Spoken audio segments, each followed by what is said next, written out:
வணக்கம் நிகிதா.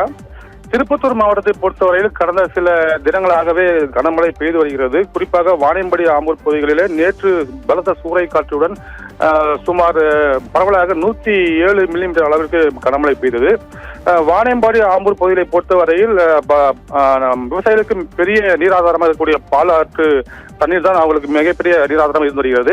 ஆனால் தற்பொழுது அந்த பாலாற்றில் கழிவுநீர் கலந்து மிகுந்த நுரை பொங்கி துர்நாற்றம் வீசுவதால் அதுக்குள்ள விவசாயிகள் பெரும் வேதனை தெரிவித்து வருகின்றனர். அதாவது அவர்கள் கூறுகையில் வாணியம்பாடி ஆம்பூரை பொறுத்தவரையில் பல நூற்றுக்கணக்கான தோல் தொழிற்சாலைகள் இயங்கி வருகிறது.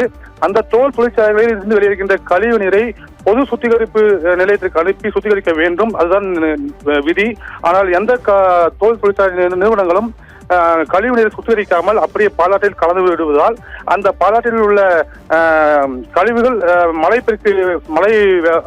மழை காலங்களில் நீர்வரத்து அதிகரித்து வெள்ளப்பெருக்கு ஏற்படும் பொழுது துர்நாற்றம் வீசி மிகுந்த நுரை பொங்கக்கூடிய அந்த அவலம் ஏற்பட்டு வருகிறது. இதன் காரணமாக பல்லாயிரக்கணக்கான விவசாய நிலங்களில் உள்ள நிலத்தடி நீர் மட்டம் மாசடைந்து குடிநீர் கூட உதவாத அளவிற்கு மிகவும் மோசமாக மாறி வருகிறது.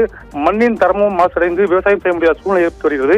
இது சம்பந்தமாக பல முறை அந்த மாவட்ட சுற்றுச்சூழல் அதிகாரிகளுக்கு தகவல் கொடுத்தும் மாவட்ட நிர்வாகத்துக்கு தகவல் கொடுத்தும் எந்த ஒரு நடவடிக்கையும் எடுக்கவும் முன் வரவில்லை. எனவே விவசாயிகளுடைய அடிப்படை வாழ்வாதாரமாக இருக்கக்கூடிய அந்த விவசாய தொழிலை பாதிக்கக்கூடிய இந்த அவலங்களை போக்க வேண்டும், மாவட்ட நிர்வாகம் உடனடியாக நடவடிக்கை வேண்டும் என்று மிகுந்த கோரிக்கையும் குற்றச்சாட்டை வைத்து வேலை தெரிவித்து வருகின்றனர். நிகிதா.